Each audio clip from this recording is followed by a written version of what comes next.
Boa tarde. Meu nome é Cristina Toscano e venho fazer uma breve abordagem ao diagnóstico laboratorial da tuberculose. A tuberculose é uma patologia que atinge uma grande parte da população mundial. É uma doença causada por um grupo de bactérias que pertencem ao Mycobacterium tuberculosis complex.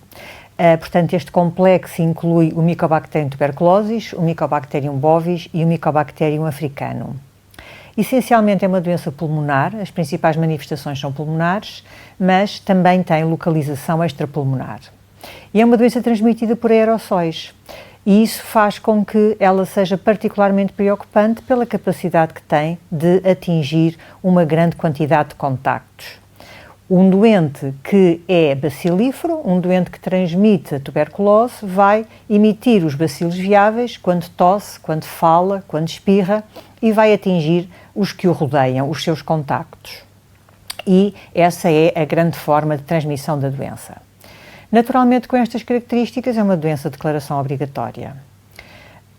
Dentro da patologia mundial, dentro do grupo de doenças que mais mortalidade causam, ela ocupa o 10º lugar, como agente de mortalidade mundial.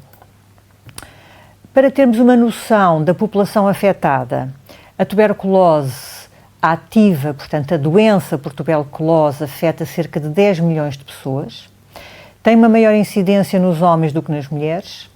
Destes 10 milhões de pessoas, a maioria são adultos, 90% são adultos, mas 10% são crianças. Também é importante realçar que 2/3 dos indivíduos infectados vivem em 8 países, portanto uma grande concentração em 8 países. O número de mortes associado à doença também é muito elevado, 1,3 milhões. Este valor nos indivíduos nos indivíduos seronegativos, mas nos indivíduos seropositivos ainda temos que associar 300 mil casos de mortes causados por tuberculose. Outro problema que a doença acarreta é a resistência às drogas de primeira linha. E assim temos que cerca de 558 mil, existem 558 mil casos de resistência à rifampicina, que é uma droga de primeira linha, e desses 82% são multidrug resistant, portanto têm uma resistência alargada e incluem também a isoniazida. E a maior parte destes indivíduos estão em 3 países, a Índia, a China e a Federação Russa. Portanto, no seu conjunto, têm cerca de metade dos indivíduos com esta resistência. Destes multiresistentes, temos ainda uma proporção que são extensivamente resistentes e que são 8,5% da outra população dos multiresistentes. Para além destes problemas de doença e de resistência aos tuberculostáticos, temos ainda um outro problema que é a tuberculose latente. Na tuberculose latente não existe sintomatologia da doença e, portanto, é uma doença escondida, é uma população escondida e que afeta cerca de 1,7 bilhões de pessoas. E isto é cerca de 1/3 da população mundial. Estes números que apresentei eram números mundiais, da Organização Mundial de Saúde. Em Portugal, o panorama tem vindo a melhorar nos últimos anos. Temos alguns casos notificados, mas nos últimos 10 anos, como se pode ver pelo gráfico aqui assim apontado, tem havido uma diminuição dos casos notificados de tuberculose. Em relação à incidência, nós temos cerca de 15,6 casos por 100 mil habitantes. Comparando com a média europeia, nós temos um valor abaixo da média europeia, portanto estamos bem posicionados. A maior parte da patologia é pulmonar, o que também é normal, e todos os outros valores são muito semelhantes aos da média europeia ou até melhores em algumas situações. Temos um valor muito abaixo da média europeia, que é a percentagem dos indivíduos que têm uma tuberculose multiresistente, que é muito baixa quando comparada com os 19% da média europeia. Nós temos apenas 0,7%. Do relatório de 2017, que é o mais recente, há a realçar que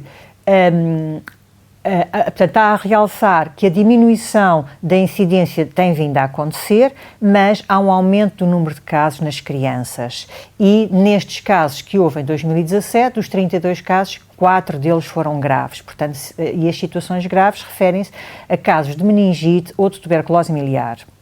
Também em 2017 já se reflete a mudança do plano estratégico, porque em 2016 houve uma alteração do plano vacinal e aquilo que era a vacinação universal foi alterada a partir de 2016, passando-se a fazer uma estratégia seletiva em que só alguns grupos de indivíduos é que são vacinados. Em relação ao tratamento da tuberculose, para a doença pulmonar, o tratamento clássico é um tratamento prolongado, sempre, de 2 mais 6 meses, 2 meses um tratamento de consolidação com 4 fármacos e depois mais 6 meses com 2 fármacos apenas. O tratamento da doença pulmonar ativa é diferente da tuberculose latente e os regimes na tuberculose latente são mais curtos e com menos fármacos envolvidos. O que é que são estas definições de Mycobacterium tuberculosis multiresistente ou extensivamente resistente ou extremamente resistente? Consideramos que o Mycobacterium tuberculosis é multiresistente quando é pelo menos resistente à isoniazida e à rifampicina. Os Mycobacterium tuberculosis considerados extremamente resistentes são resistentes à isoniazida e rifampicina e ainda a qualquer fluoroquinolona e ainda a pelo menos uma das drogas injetáveis de segunda linha, como as que estão aqui referenciadas. Como já vos falei, o panorama da tuberculose multiresistente é um panorama grave, principalmente na Federação Russa e menos na Europa. Portugal tem uma baixa taxa de tuberculose multiresistente, como se pode ver no quadro. A tuberculose tem um impacto tal que a Organização Mundial de Saúde determinou um plano de abolir com a tuberculose, que é o End TB Strategy. E em maio de 2004 foram emanadas determinadas orientações que visam diminuir não só a mortalidade, como os novos casos. Este plano é para ser cumprido até 2035 e pretende diminuir a mortalidade em 95% dos casos e diminuir a quantidade ou o número de novos casos relatados em 90% dos casos. Em 90%. Isto em relação com os dados de 2015. E para isto ser possível, há uma estratégia que é detectar os doentes, detectar os que têm tuberculose latente e tratar tanto os doentes como os que têm uma tuberculose latente. Resumindo, quem sofre uma exposição ao Mycobacterium tuberculosis pode transmitir essa bactéria aos seus contactos. A taxa de transmissão é de 30%, ou seja, só cerca de 30% dos contactos de um caso é que virão a ser infectados pela bactéria. E essas pessoas que são infectadas podem ter dois caminhos. Portanto, elas ao serem infectadas vão ficar com a bactéria, vão inalar, a bactéria vai se alojar no pulmão e no início há uma infecção primária, mas que é controlada pelo sistema imune. 3 a 5% dos indivíduos, esse sistema imune não é suficiente para controlar a infecção, esta primeira infecção, e vão desenvolver doença clínica. Todos os outros vão manter a bactéria no pulmão, vão mantê-la de uma forma quiescente, não replicativa, mas ela vai estar viável nessa localização, nesse granuloma que se forma. E isso é a tuberculose latente. É uma situação, não tem sintomatologia, mas é um foco, é uma fonte que pode alterar o seu estado de quiescência para um estadio ativo, e essa probabilidade de progressão da latência para a doença vai aumentando ao longo da vida e temos cerca de 5 a 10% de probabilidades de vir a desenvolver tuberculose ativa, a partir de um caso de tuberculose latente. Também o diagnóstico laboratorial é diferente se estamos na presença de uma tuberculose doença ou de uma tuberculose latente. Para a tuberculose doença, temos estratégias em que vamos pesquisar a bactéria. Na tuberculose latente, temos estratégias em que vamos pesquisar a reação imunitária contra o micro-organismo. Então, passando para a tuberculose doença. Na tuberculose doença, aquilo que é habitual é fazerem-se 3 colheitas de amostras respiratórias e nessas amostras vamos fazer a pesquisa do Mycobacterium tuberculosis. As regras são: essas amostras de expectoração devem ser expectoração espontânea ou induzida. Na ausência de expectoração espontânea ou induzida, deve recolher-se um lavado broncoalveolar. Fazemos sempre mais do que uma amostra, porque a sensibilidade do teste é baixa e porque a excreção é intermitente. E aumentando o número de amostras, aumentamos a probabilidade do teste ser positivo. Dessas amostras, podemos fazer exame cultural e microscopia, com coloração de Ziehl-Neelsen ou com uma coloração com fluorescência. Também atualmente é possível, a partir das amostras, fazer pesquisa de ácidos nucleicos diretamente da amostra. Mas o gold standard, a terapêutica convencional, o método diagnóstico convencional é a cultura, apesar da sua baixa sensibilidade. Na outra situação, para a tuberculose latente, estes testes não são adequados, porque o micro-organismo não existe em multiplicação, não existe em quantidade suficiente para este diagnóstico, e então aquilo que nós utilizamos são testes que vão comprovar que já houve um contacto com o micro-organismo, e é isso que nós vamos fazer para o diagnóstico da tuberculose latente. Seja com teste cutâneo, que nós chamamos ou teste tuberculínico, a prova tuberculínica, ou Mantoux, tem o mesmo significado, ou a outra alternativa é o diagnóstico feito pelo IGRA, que é o Interferon Gamma Release Assay, em que vamos pesquisar se já houve contacto com o micobactério através da libertação desta molécula. Então, para a baciloscopia, para a tuberculose pulmonar, para a baciloscopia é a pesquisa direta do bacilo na amostra respiratória através de uma coloração simples, que é a coloração de Ziehl-Neelsen. É um método muito rápido, permite uma semi-quantificação, porque permite-nos verificar se há muitos bacilos ou poucos, e esta avaliação permite-nos seguir o sucesso terapêutico.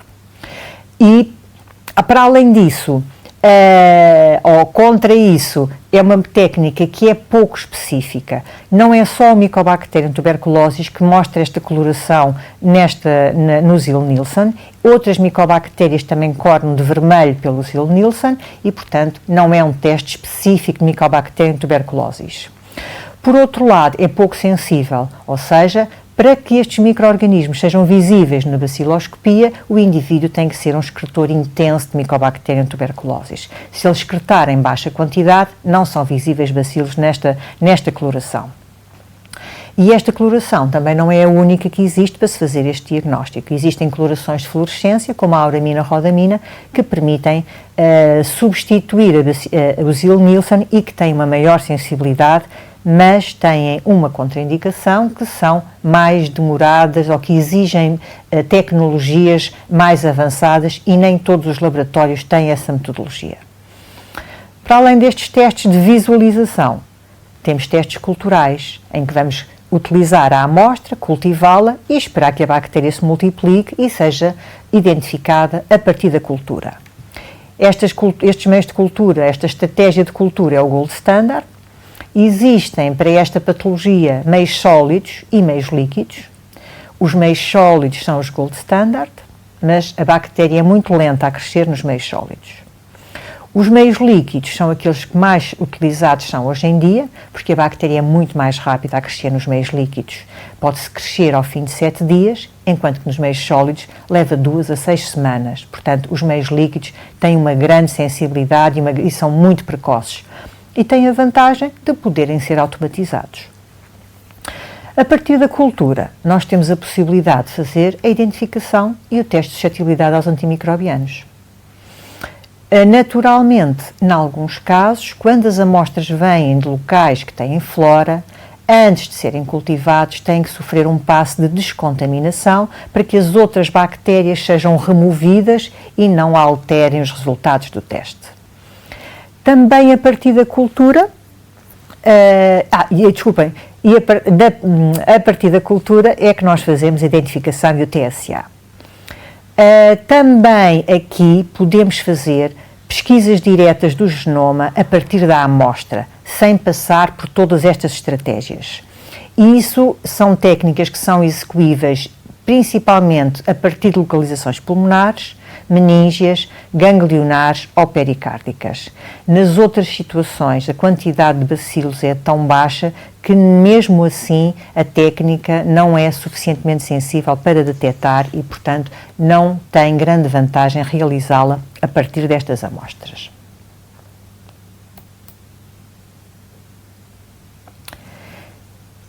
Até aqui falei do diagnóstico da tuberculose doença.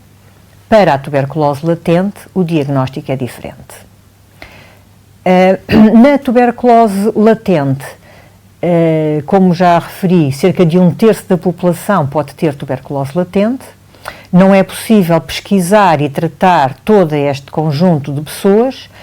As orientações são para que se pesquisem aqueles onde é mais provável terem tuberculose latente e onde é mais provável que possa haver progressão de latência para a doença. E essas pessoas são os doentes HIV, os que têm contactos, os adultos e crianças que tiveram contacto com alguém com tuberculose, indivíduos a fazerem algum tipo de tratamento com fator anti-TNF, doentes em diálise, doentes transplantados, doentes com silicose. Todas estas situações favorecem a progressão para a doença. Também noutros grupos, em alguns grupos de institucionalizados, como os prisioneiros, como grupos ou outros indivíduos, como os sem-abrigo, os utilizadores de drogas endovenosas, os próprios trabalhadores da saúde, esses também, por terem contactos mais frequentes com casos, também são um grupo em quem se deve pesquisar a tuberculose latente. E então temos um exemplo, uma forma que é pelo teste tuberculínico. O teste tuberculínico, ou MANTU, é um teste em que é feita uma pequena injeção intradérmica de um concentrado proteico e, ao fim de 2 a 3 dias, vai medir-se a zona de induração que esse antigénio induziu, portanto. E este teste é um teste que tem sido utilizado largamente, tem um problema que é os falsos positivos. Nós temos uma população que foi vacinada, até 2016 todos nós fomos vacinados com a BCG, que é uma vacina para a tuberculose, e o teste do MANTU é positivo nos indivíduos vacinados. Portanto, um teste positivo tanto pode ser de um doente com tuberculose ativa ou apenas de um caso que foi vacinado. Por outro lado, o teste também se torna positivo no caso de haver contacto ou haver doenças com micobactérias ambientais. Também tem outros problemas que são os falsos negativos. Uma vez que o teste depende da reação da nossa resposta imunológica ao antigénio injetado, indivíduos com algum déficit imunitário não conseguem dar esta resposta, não conseguem montar esta resposta. E então temos testes negativos nos doentes HIV, nos doentes que fazem quimioterapia, corticoterapia, em doenças que têm alterações da imunidade, como os linfomas, nas insuficiências renais, algumas infecções virais que causam imunocompromissos passageiros e até os extremos da idade são responsáveis por falsos negativos. Portanto, apesar de ser um teste prático, um teste muito difundido, tem estes problemas associados. E tem ainda um outro, é que este teste obriga a que o doente vá 2 vezes à unidade de saúde. Vai um primeiro dia para fazer o teste e depois tem que ir ao fim de 2 dias para a leitura do teste. E isso pode ser um fator desmotivador para algumas populações mais difíceis de incluir e de abordar nestes tratamentos. O outro teste que nós temos para a tuberculose latente é o IGRA, é o tal teste de libertação de interferon-gama. E este teste baseia-se portanto, o teste baseia-se na estimulação que é feita às células T do próprio indivíduo com um antigénio específico de Mycobacterium tuberculosis. Se o indivíduo já teve a doença, ele vai dar uma resposta com produção de interferon-gama.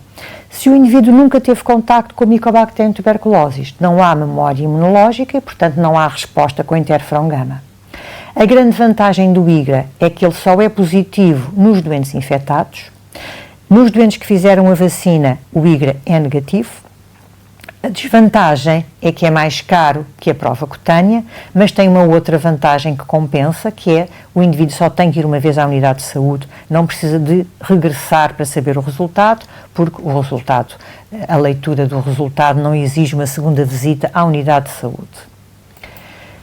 Com estas duas metodologias, do IGRA e do teste cutâneo, as instituições ou as várias instituições que têm apoiado ou que têm emanado normas sobre como fazer o diagnóstico nos doentes têm preferido uma ou outra ou as duas. Aquilo que é consensual hoje em dia é que, para os indivíduos vacinados, naturalmente o diagnóstico terá que ser feito com o IGRA. Portanto, a avaliação do indivíduo que já fez a vacina terá que ser feita com o IGRA, porque o teste cutâneo será positivo. Nas populações vulneráveis, as tais em que é difícil conseguir trazer para a unidade de saúde para serem vigiadas e avaliadas, nessas populações também o IGRA tem uma vantagem, porque só precisa de uma visita à unidade de saúde. Nas crianças, o que é preferido é o teste cutâneo. E isto porque o IGRA não tem tido aplicação nestas crianças e, portanto, não se conhece a resposta do teste ou as condicionantes que podem acarretar para estes grupos mais pequenos. E, portanto, nas crianças com menos de 5 anos, o que se recomenda é o teste cutâneo. No caso de haver alguma dificuldade na interpretação do teste cutâneo, a criança deverá ser orientada para alguém que tenha experiência em interpretar o IGRA nestas idades. Nos migrantes, qualquer das situações pode ser utilizada e a escolha dependerá da facilidade de serem vistos, de virem à unidade de saúde 2 vezes ou uma só vez. Os imunocomprometidos são um grupo muito particular porque eles podem ter falsos negativos tanto no teste no IGRA como nos testes cutâneos. E aquilo que está recomendado é que sejam feitos os dois em simultâneo e que, se qualquer um deles for positivo, isso é sinal que houve contacto com o Mycobacterium tuberculosis. Há ainda uma nota, uma referência em que nos indivíduos que são imunocomprometidos e que começam depois a fazer a terapêutica antirretroviral, esses indivíduos devem ser reavaliados quando o seu sistema imune começa a recuperar do seu estado de imunodeficiência e, portanto, devem ser de novo reavaliados para avaliar se tiveram algum contacto com Mycobacterium tuberculosis ou não. Resumindo, na tuberculose latente ou no rastreio da tuberculose latente, a primeira questão é saber se o indivíduo tem sintomas ou não. No indivíduo que não tem sintomas, vamos suspeitar de tuberculose latente executando os testes, ou o IGRA, ou o teste cutâneo, ou os dois nos imunocomprometidos, os dois sempre. Na negatividade dos dois testes, o assunto está excluído, a latência está excluída. Se algum deles for positivo, é possível que esse indivíduo tenha tido contacto com o Mycobacterium tuberculosis. E aqui há uma necessidade de excluir doença. Portanto, se um dos testes é positivo, deve fazer-se um exame imagiológico do tórax para excluir doença.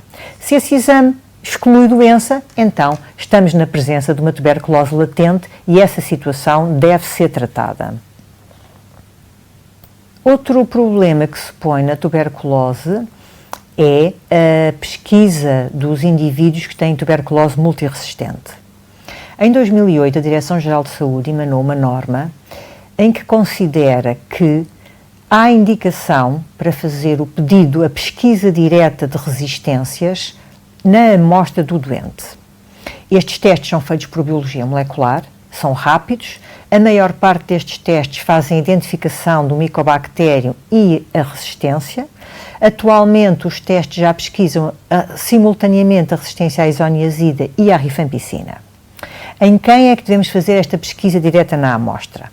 Quando o clínico suspeita de que pode ser uma tuberculose multiresistente, quando o doente fez um tratamento antituberculoso anterior, porque isto então pressupõe que não há uma cura, que pode haver uma resistência por ser uma tuberculose multiresistente, quando é um indivíduo que teve contactos com tuberculose multiresistente e quando é uma população que têm o seu risco acrescido, como os profissionais de saúde, os doentes HIV, os toxicodependentes, os reclusos, os imigrantes e os indivíduos que vêm de zonas com uma elevada prevalência de bactérias multiresistentes.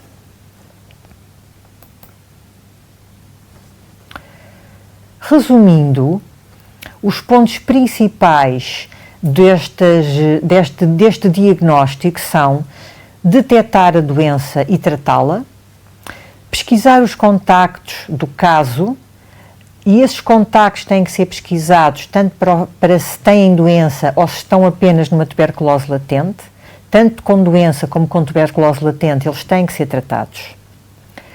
Nos grupos de riscos, devemos pesquisar a tuberculose latente e temos sempre que excluir a doença. E o objetivo é tratar. O objetivo é sempre identificar e tratar.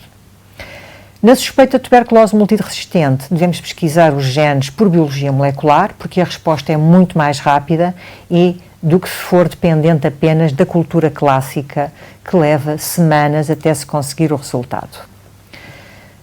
E espero, com estas pequenas slides, ter contribuído para esclarecer de alguma forma o que é tuberculose latente, o que é tuberculose doença, que testes se aplicam em cada uma das situações e qual é o impacto da tuberculose resistente e extensivamente resistente.